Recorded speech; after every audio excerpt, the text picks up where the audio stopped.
semaine de cette Sugia, avec donc toujours réfléchir si c'est quoi le guédard de ces Birkot Hanehenim.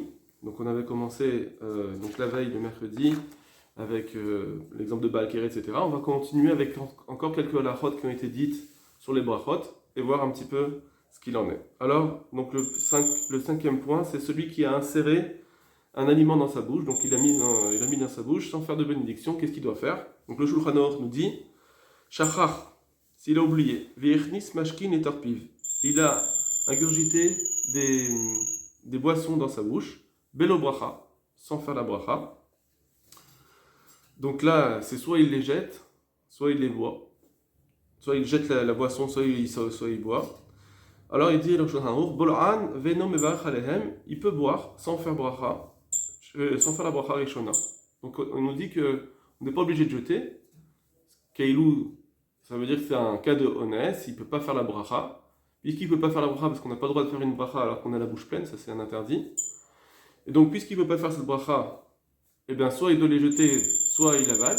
Alors on ne lui demande pas de jeter, parce que ça s'appelle quand même un petit peu un cas de force majeure. Et donc il peut boire. Du coup, d'après Shulchan Aruch, ça voudrait dire, encore une fois, que la bracha n'inclut pas un interdit de boire, c'est juste de consommer. La bracha, c'est juste une invitation à faire une louange à Kadosh Baruch Hu. On doit faire cette louange pour pouvoir manger, mais si on ne peut pas faire la louange, alors on peut manger. Donc ça, ce serait le Shulchan Aruch. Ve'eshomrim de bevarech alehem, il y en a qui disent que non, il fait la bracha dessus. Il doit quand même faire la bracha.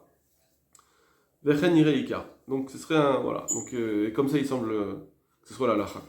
Donc d'après le Rama, ce serait un interdit. Et du coup, on a une marloquette. On pourrait peut-être expliquer encore cette marloquette, comme on l'a dit, d'après le Guéder, la marloquette dans le Guéder. Sixième point. Maintenant, si c'est la consommation dans un endroit impropre, alors là, on va. Bien que jusqu'à présent, on a prouvé que souvent, on avait plus une tendance de dire que le guéder, c'était une guéder de mitzvah et pas juste pouvoir enlever un interdit. Ici, on va voir le Mishnah Berurah qui va avoir l'air de dire différemment. Alors, on y va. Donc là, c'est consommer dans un endroit impropre. Donc impropre, par exemple, comme on va le voir, quand on est soi-même, on n'a pas un corps propre, ou bien quand on est dans un endroit impropre, alors on avait déjà vu qu'on ne peut pas dire de livret Torah. Regardez, donc le Shulchan Aruch, im mechamat choli o ones acher, si à cause d'une maladie ou à cause d'un autre cas de force majeure, alors qu'aurait kriyat shemo belibo, s'il a lu le kriyat shema dans son cœur, donc il avait un cas il était malade, donc il pouvait pas prononcer les mots, ou bien il avait un autre cas de force majeure qui ne pouvait pas prononcer les mots. Alors juste, donc là c'est pas forcément impropre, mais un endroit impropre, mais il a lu le kriyat shema dans son cœur, ça veut dire il a juste pensé au mot yatsa. Donc c'est possible qu'il soit quitte. Haga, et donc le Rama nous dit Ve'af lechatrila ya'aseken, il peut faire cela aussi, même lechatrila, ça veut dire qu'il faut le faire. Quand on ne peut pas faire le kriyat shema, parce que imaginons il y a un endroit où on ne peut pas dire du vrai Torah, parce que voilà, il y a un endroit pas tsanoua, ou il y a un endroit où voilà, c'est sale. Alors puisqu'on ne peut pas dire c'est des livrets Torah, parce qu'on n'a pas le droit de prononcer les livrets Torah à ce moment-là, mais par contre on peut les penser, alors il faut les penser. Imhu bimkom shenunaki, par exemple dans un endroit pas propre, les gamrés. Veneachol et nakoto bishumones, c'est un endroit qui ne peut pas être nettoyé pour l'instant à cause de force majeure. Alors au lieu de passer le mozman de kriyat shema et transgresser, alors yeharer belibo, il vaut mieux qu'il pense à ce livret Torah, puisque ça peut être considéré comme valable. Ubilvat shiye makom etunaf les gamrés. Par contre, il ne faut pas que cet endroit il soit complètement sale. D'assour l'arabe et livret Torah comme etenefet, parce que si c'est complètement sale, alors là, ça sera interdit de dire ces livrets Torah. Donc, on ne va pas rentrer forcément là, dans tous ces dinimina parce que ce n'est pas ce qui nous intéresse. Est-ce qu'on a le droit de penser à livret Torah dans un endroit sale ou pas? En tout cas, si c'est un endroit très sale, on ne peut pas. Si c'est un endroit sale mais pas trop, on peut penser, même si on n'a pas le droit de les prononcer. Ce qui nous intéresse, ce sera surtout dans le Mishnah Berurah maintenant.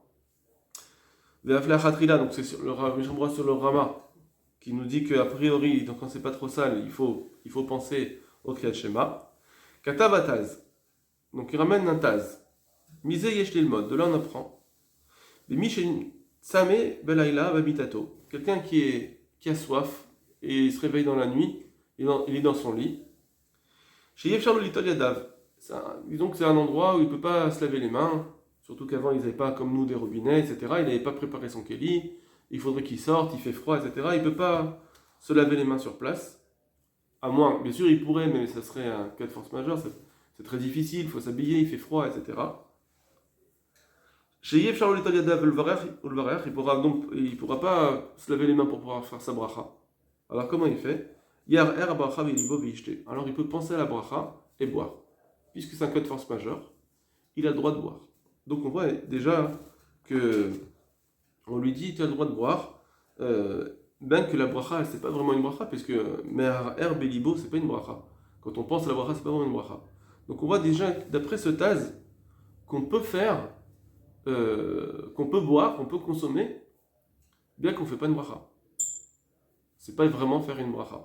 Bon, donc ça voudrait dire ici qu'encore une fois, comme on a dit jusqu'à maintenant, que le guéder c'est juste un guéder de mitzvah et pas un guéder de avera. Ou Sefer Matei Yehuda, dans le livre donc du Matei Yehuda, Rabbi Yehuda Ayash, qui était un des grands d'Algérie, Cholek Alav, il n'est pas d'accord avec ce taz. Le katav d'Are Efshar, l'Ola Armod Litol Yadav, parce que comme c'est possible pour lui de se lever, même si c'est difficile, et se laver les mains, alors c'est pourquoi on lui dira tu es obligé de te laver les mains. Donc ça veut dire que là la marloquette entre le Matei Yehuda et le taz, c'est combien on va devoir se forcer pour pouvoir boire avec une bracha. Combien on oblige la personne à se forcer. Par contre, ça ne ressemble pas à un malade ou à nous, ou quelqu'un qui est vraiment en cas de force majeure. Et que là-bas on dit que c'est permis. Quelqu'un qui est malade ou est en force majeure, il a le droit de boire, parce qu'il ne peut pas faire autrement, il a le droit de boire. Donc on voit que quelqu'un qui est en cas de force majeure, on ne va pas lui dire ne bois pas, évidemment. Donc là, c'est pas une preuve. Donc le Matei Yehuda, il nous dit que quand je suis vraiment en cas de force majeure, je suis d'accord qu'il puisse juste penser à la bracha et boire. Mais si c'est pas un cas de force majeure, non. Donc apparemment, on pourrait dire que le Matei Yehuda, il est aussi comme le tas sur la notion du guéder. Guéder, c'est une guéder de mitzvah. Seulement, je ne veux pas te laisser cette permission-là de boire sans bracha pour n'importe quel cas. Il faut vraiment que ce soit un cas de force majeure. Donc il dit, on ne peut pas comparer quelqu'un qui ne pouvait pas, quelqu'un vraiment en force majeure, que le Rama a rapporté, où là-bas il disait que c'est vraiment en cas de force majeure et donc il pouvait être Mehar Belibo, alors que toi le Taz tu amènes un cas où c'est pas vraiment en cas de force majeure. Tu ne peux pas apprendre toi le Taz de ce Rama. Parce que même si quelqu'un il n'avait pas d'eau, ou bien c'est très dur pour lui. Voilà, bon. Il n'y a pas d'eau et pour faire Netila et pour boire. D'accord, je reprends dans les mots, excusez-moi. Même s'il n'a pas d'eau pour pouvoir faire Netila et boire, il a juste il faut qu'il choisisse, donc il veut boire. Ou bien que c'est difficile pour lui de se lever à cause du froid. Parce que de toute façon, même c'est pas un vrai force majeure, puisqu'il pourrait encore se nettoyer les mains avec quelque chose qui nettoie. Par exemple, on dit quelqu'un qui il ne peut pas faire Netilat Yadayim, il se nettoie les mains sur le mur, ou toute autre chose qui peut être un nettoyant, une serviette, etc. S'il n'a pas possibilité de faire ça, de se laver les mains avec de l'eau, eh bien il prend une serviette et ensuite il pourra même faire la bracha directement. Et ça, parce que ça marche, même si il sait très bien qu'il a touché des endroits qui sont recouverts dans le corps. C'est que quand on a des endroits recouverts, on n'a pas le droit de toucher. Donc sous la chemise, etc. C'est des endroits qu'on couvre d'habitude. Dès qu'on met la main dans cet endroit-là, il faudra faire une petite Netila. Alors on dit, bien qu'on a cette obligation, d'un autre côté, si quelqu'un n'a pas d'eau pour faire une Netila, il peut prendre quelque chose qui nettoie, une serviette, et pouvoir faire la bracha ensuite. Donc il nous dit, c'est pour ça, comment tu peux, toi, le Taz, dire qu'il boit sans faire la bracha. Ugdaïl Siman Resh Dalet. Donc voilà, le Mishnah Berurah a ramené ici la marloquette entre le Taz et le Matei Yehuda. C'est pas encore. Donc on a un petit peu touché du doigt avec le Taz, qui lui, on a plus l'impression qu'il veut dire que c'est un digne de mitzvah, parce que sinon j'aurais dû lui dire, toi tu te réveilles dans la nuit, tu as soif, ben t'as qu'à attendre le lendemain pour boire. Pourquoi on lui permet de boire sans faire vraiment la bracha, puisque Me'aher Belibo, ça ne s'appelle pas vraiment une bracha, normalement ça ne marche pas, bien que d'après certains ça marcherait, mais nous on dit que ça ne marche pas, la lacha, et donc tu devrais dire attends le lendemain. Donc on voit apparemment que d'après le tas, c'est un guédère de mitzvah de louange. Mais on va aller plus loin avec le Mishnah Berurah, et on va essayer de voir ce qu'il pense lui. Donc Sham, donc c'est un autre, c'est toujours Mishnah Berurah, d'accord, mais c'est un autre point. Et il va nous dire comme ça. Chez Loyehe, donc il se rapporte toujours au Rama. Donc excusez-moi. Voilà. Chez Loyehe, le Rama il avait dit, il faut que ce ne soit pas un endroit complètement sale. Parce que si c'est un endroit complètement sale, on ne peut même pas penser à des livrets Torah. On ne peut rien faire. Alors regardez. Veimamakom ou metunaf le gamre. Si l'endroit est complètement sale, lo yeher nosar kriyat shema. Il ne faut pas penser au texte du kriyat shema, au bracha ou bien d'une bracha. Ça, c'est interdit. D'accord? Comme on l'a dit dans le Rama. Et qu'est-ce qu'il faut faire à ce moment-là? Rak yarshav bilibo shemechoyav. Il faut juste penser dans sa tête, qu'est-ce qu'il doit se dire? Oui, effectivement, j'ai une mitzvah, je devrais faire cette mitzvah. Veno yachal lekayem. Et il ne peut pas l'accomplir. Il doit penser dans sa tête, il doit se dire, bah, c'est dommage, j'ai une mitzvah que je ne peux pas accomplir. Veister alze, et, entre guillemets, d'en souffrir, d'avoir de la peine de ne pouvoir pas faire cette mitzvah. Voilà comment on doit, comme le Mishnah Berurah, c'est un grand moussard, comment on doit aborder les moments où on ne peut pas faire une mitzvah, c'est de dire, ah, quel dommage, je ne peux pas faire cette mitzvah. Pas de dire, bon, bah, je ne peux pas faire la mitzvah, tant pis. Donc, il faut, en plus, aller plus loin que cela. En tout cas, il nous dit que quand on ne peut pas faire la mitzvah, quand c'est trop sale, on peut pas penser au texte des brachot et du schéma, juste se dire, dommage, je ne peux pas faire la mitzvah. D'accord? V'Hachem iré les levav, donc le dalet c'est Hachem, V'Hachem iré les levav, et Hachem verra ce qui est dans son cœur vraiment, il sondera, il verra que Behemet, il a de la peine, il ne sait pas qu'il est content de pouvoir être en cas de force majeure. L'iten l'osra ramarshava, et il lui donnera un salaire sur cette pensée-là, kevan shu anus, puisqu'il est anus, puisqu'il est en cas de force majeure. Donc en cas de force majeure, c'est marqué anus rachamana patre. En cas de force majeure, on est patour. Malgré tout, quand tu es patour, qu'est-ce que tu penses à ce moment-là quand tu es patour? Chic, je suis patour, c'est super, je vais pouvoir ne pas faire la mitzvah, ou bien dire non, quel dommage, je ne peux pas faire la mitzvah. Voilà. Maintenant, on commence vraiment pour nous, pour le chidouche du Mishnah Berurah, Véniré Pashut, et il semble évident, de la shotin bevet amechas, que ces gens-là qui ont l'habitude de boire dans les bains publics, donc ils ne sont pas habillés, ils ne peuvent pas faire la bracha. Le mechas en plus, c'est un endroit où on dit que c'est metunaf, c'était sale, il y avait des odeurs, et donc ils ne pouvaient pas faire la bracha, et donc ils buvaient sans bracha. Alors il nous dit, Shelo kadin osin. C'est pas bien ce qu'ils font. D'accord? On n'est pas dans le cas de force majeure. On n'est pas en cas de force majeure. Ni d'après le Taz, ni d'après le Matei Yehuda, encore moins d'après le Matei Yehuda. Ici, on n'est pas dans un cas de force majeure, puisqu'il pourra attendre après les bains. Et ils se disent, bah c'est pas grave, je bois quand même maintenant, puisque je ne peux pas faire la bracha. Je peux pas faire la bracha, je vais boire. Alors il nous dit, c'est pas bien. Dar Sham, Asur, Afilou, Irur. Parce que là-bas, c'est interdit même de faire un Irur. De penser, Ve'eno anus leshnia, et il n'est pas obligé de boire, il n'est pas en cas de force majeure. Si on parle de quelqu'un qui va mourir, bien sûr, mais là on ne parle pas de cela. Ve'inekaman, Perik Dalet, Mashertov, Beshem, Aprimigadim, Benyanze, et va voir plus loin ce que j'écrirai là-dessus. Bon, en tout cas, il nous dit qu'on n'a pas le droit de boire, ni de faire la bracha, évidemment. Il nous dit, parce que c'est interdit, c'est sale, et même d'y penser, c'est interdit, donc. Et si je veux boire sans bracha, c'est pas bien non plus parce que je suis pas anus. Et regardez, c'est ce que je vous dis, c'est en fait dans le bio halacha. Sheloye, aïn be Mishnah Berurah be ma shekatav. Regarde le Mishnah Berurah ce qu'on a écrit. L'enen ashtia be mechas, au sujet de celui qui boit dans les bains. Shelo kadinu. Alors, Et il dit comme ça, d'où est-ce que ça leur est venu de se permettre de boire? Velishna de achaye adam garem lahem, c'est le lachon, donc c'est la façon de dire la halacha du chaye adam qui a provoqué cela, qui leur a entraîné de l'itarot, à se tromper, qui les a amenés à se tromper, basé. Ou behemet, les filles anodati d'avarze pashut. Mais en réalité, pour moi, c'est quelque chose d'évident, mais od. Den natir mishum anus à la bracha. Qu'on ne peut pas dire que ça va être permis pour lui de boire parce qu'il ne peut pas faire la bracha. Il est anus, il est en quelle force majeure sur la bracha. On ne peut pas dire, bah c'est pas grave, puisque tu es anus, tu ne peux pas faire la bracha, alors bois. Pourquoi? Pourquoi on ne dirait pas ça? Alors, après il va dire, parce que de toute façon, c'est pas un vrai honnête. Mais regardez ce qu'il dit d'abord. Il va dire en deux étapes. D'abord une raison, et ensuite la raison, parce que de toute façon, c'est pas un vrai honnête. C'est pas un vrai cas de force majeure. Mais d'abord, ce qu'il va dire. Alors, je reprends.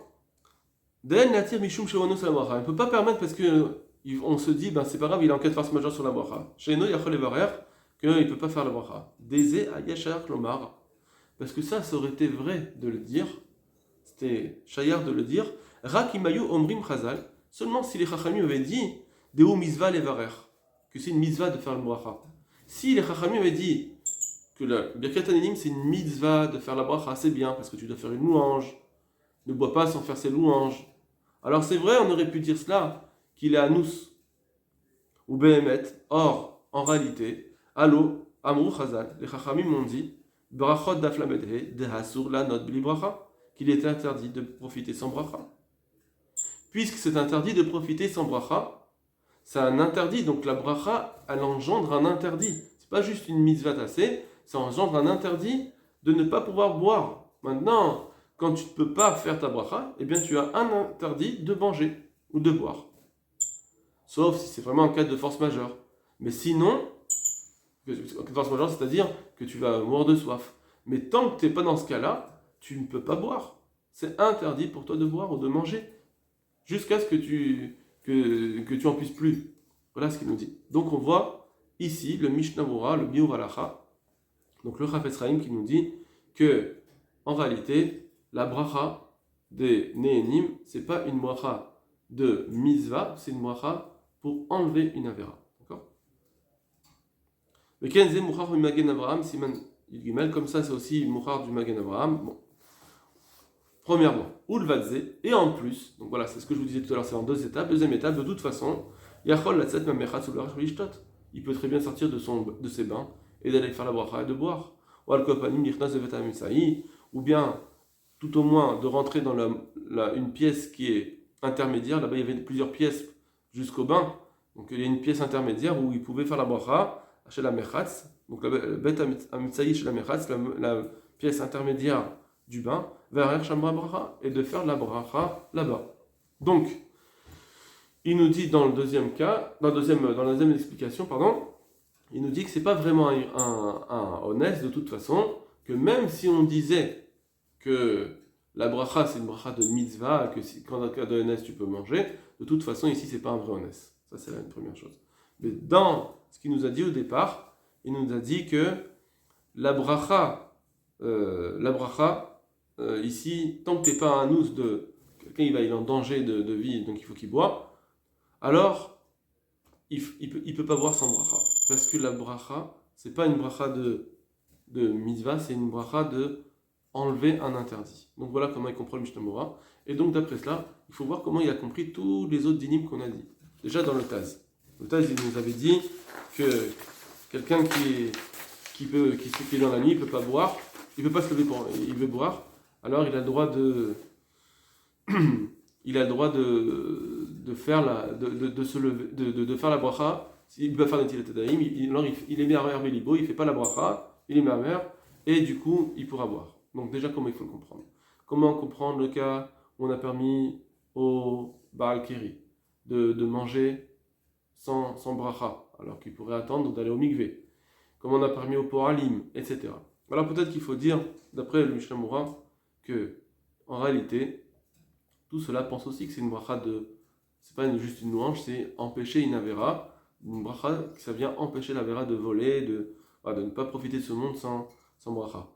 Seulement, il y a des fois où les chachamim, ont permis, alors que en réalité c'est eux qui sont venus instituer cette bracha. C'est eux qui ont dit, celui qui profite de cette bracha, de ce monde sans bracha, c'est un interdit. C'est eux qui l'ont dit. Mais la Torah, il n'y avait pas de bracha.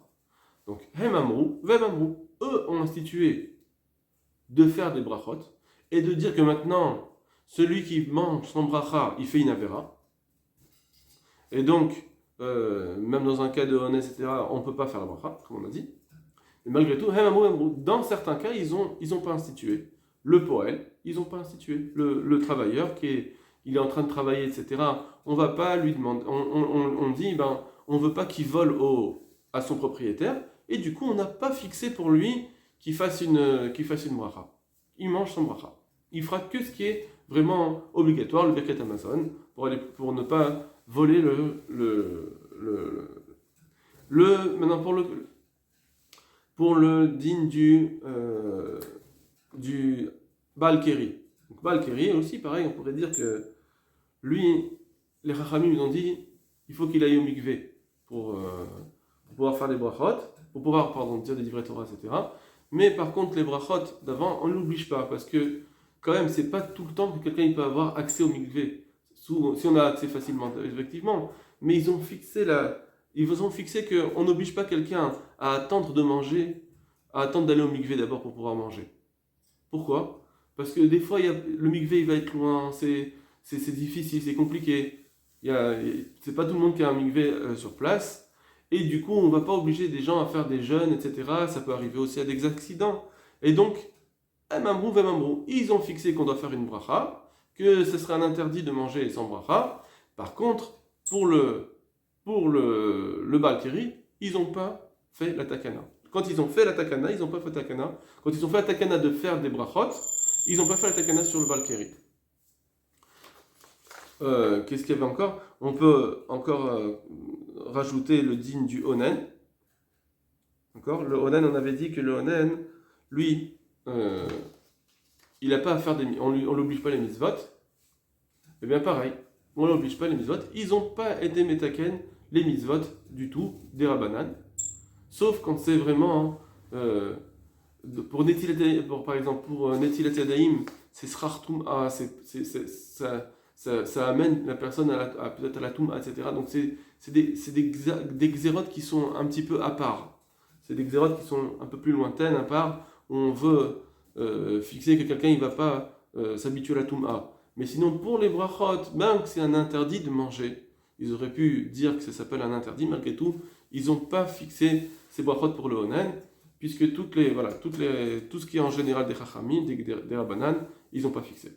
Et enfin, ce qu'il avait dit, le Taz qui dit que pour celui qui veut se lever, pour quelqu'un qui est, voilà, il veut boire, il est dans son lit, il n'a pas la possibilité de faire Netilat Yadayim, alors aussi, pareil, ça s'appelle comme un Ones, et d'après le Taz, il faudrait dire comme ça, si le Mishnah Berurah, il n'a rien dit sur le Taz, ça veut dire qu'apparemment, il peut comprendre le Taz même dans sa Shita. Sinon, il aurait dû être contre le Taz. Venir dire quelque chose contre le Taz. C'est vrai qu'il a ramené de toute façon le Matei Yehuda qui était contre le Taz. Mais même dans le Matei Yehuda, on a dit qu'on pouvait comprendre comme le Taz. Et donc, apparemment, le Mishnah Berurah qui n'a pas dit ces choses-là, qu'il vient de dire que c'est pas une bracha de mitzvah, c'est pas une mitzvah tassée, c'est brachot là de Nehenim. Donc ça voudrait dire qu'il peut comprendre le Taz de Matei Yehuda même dans sa Shita à lui, ce Mishnah Berurah. Et donc, il faudra dire que dans un cas de force majeure, aussi les Chachamim n'ont pas été metaken de demander la bracha, et on peut manger sans bracha. Donc dans un cas de force majeure, on pourrait très bien dire à quelqu'un de manger sans bracha, bien que ce n'est pas un cas de force majeure où il va mourir, mais à partir du moment où c'est difficile pour lui de se lever, d'aller dans le froid, etc., d'autres exemples, ou bien c'est un endroit où c'est trop compliqué, on ne lui demande pas, il pourra manger sans bracha. Mais si c'est pas trop compliqué, là, dans ce cas-là, alors on a qu'à lui dire, sors de ton mechatz et fais ta bracha. Il faut que ce soit un cas de force majeure où on lui dit, alors tu peux manger sans bracha. Voilà un petit peu ce qu'on pourrait dire pour le Mishnah Berurah. Si vous voulez faire le shoot Minchat Shlomo, il ramène un petit peu ce qu'on a dit en général, les questions qu'on a dites, etc., les preuves qu'on a dites. Donc voilà, c'est pour ça qu'on a marqué que c'était optionnel. Mais sinon, on a fait un petit peu le tour. On peut comprendre aussi, par exemple, dans un cas où je suis en cas de force majeure parce que ça fait que brachot laquelle j'ai un safek si j'ai fait la bracha ou pas. Alors on pourra très bien comprendre que je peux manger, je peux continuer à manger, bien que ça safek. Parce que soit on dit, comme on a dit jusqu'à maintenant, parce que c'est un guédère de mitzvah, soit on dit comme le Shlamura que c'est un guédère de Issour. Seulement, dans certains cas, les Chachamim ne nous ont pas obligés d'arrêter de manger. Ils ont juste, ils n'ont pas été metaken la bracha dans les cas de force majeure, en général. Voilà, j'espère que j'ai été clair. Et Bezrat Hashem, on a pu finir cette Sugia. Kol Tuv.